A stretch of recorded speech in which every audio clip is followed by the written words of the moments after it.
మీకు తెలుసా, మనం తీసుకునే ఆహారంలోనే కాదు, మనము తినే విధానంలో కూడా ఆరోగ్యం ఉంటుందని.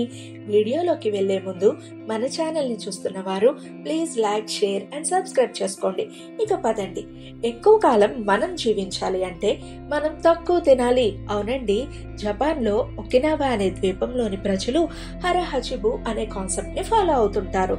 అంటే హర అంటే కడుపు, హచి అంటే 8, బు అంటే భాగాలు. 8/10 అన్నమాట. అంటే ఈట్ అంటే యు ఆర్ 80% ఫుల్. పొట్ట 80% నిండిన వెంటనే తినడం ఆపేయడం అన్నమాట. ఈ ద్వీపంలోని ప్రజలు 100 ఏళ్లు దాటిన వాళ్ళు చాలా మంది ఉన్నారు. ఒకినావాలు తరచుగా ప్రపంచంలోని ఆరోగ్యకరమైన జనాభాలలో ఒకటిగా పేర్కొంటారు. హరహచిబు నేరుగా దీర్ఘకాల జీవితానికి దారితీస్తుందని శాస్త్రీయ రుజువు లేనప్పటికీ ఇది ప్రధాన పాత్ర పోషిస్తుందని అంటారు.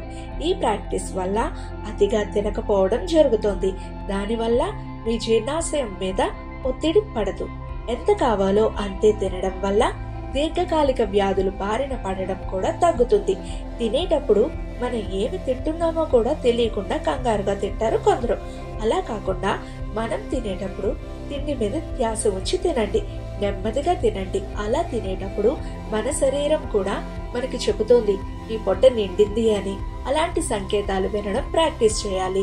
మీ పొట్ట నిండిందని చెప్పడానికి 20 నిమిషాలు పడుతుందట మీ బ్రెయిన్ కి. సో నెమ్మదిగా తినడం వల్ల మీ శరీరం నుంచి వచ్చే మెసేజ్ ని మీరు తెలుసుకుంటారు. తక్కువ తింటున్నాం కనుక అన్ని పోషకాలు అందేలా చూసుకోవాలి. ఇవన్నీ మన వల్ల కాదు అంటారా? అయితే మీరు వాటిలో ఒక్క ముద్ద తక్కువ తినండి. తినేటప్పుడు హరహచ్బు అన్న కాన్సెప్ట్ ని గుర్తు చేసుకోండి. తక్కువ తినండి, ఎక్కువ కాలం జీవించండి.